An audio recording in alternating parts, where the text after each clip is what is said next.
Yusek Adrian Bersamin, and Yusek Jojo Cadiz, na kung pwede 50 billion lang ang ipasok sa program funds dahil sa sobra ang DPWH funds versus sa DepEd. In practice, hindi pwede na mas malaki ang budget ng DPWH kaysa edukasyon. Yung balance na 50 billion, ilagay na lang sa program funds for the 2025 budget. Dahil Office of the President din ang nagre-release ng lahat ng program funds.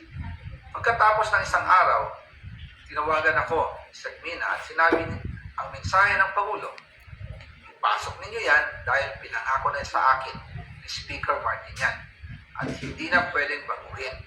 Kumbaga, ang utos ng hari hindi pwedeng mabali.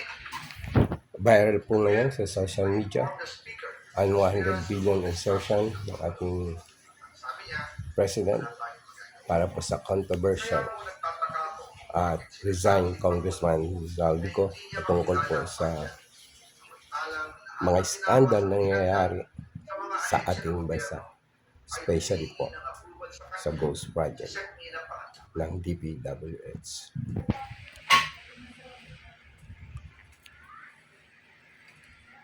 Martin Romualdez at sinabihan, stay out of the country.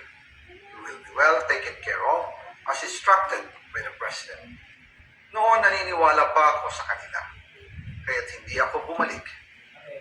Tumikom ang aking bibig, sumunod ako, pero ang hindi ko alam, ang ibig pala nilang sabihin sa aalagaan ka namin ay gagamitin ako bilang panakibutas sa kanilang kampanya laban sa korupsyon.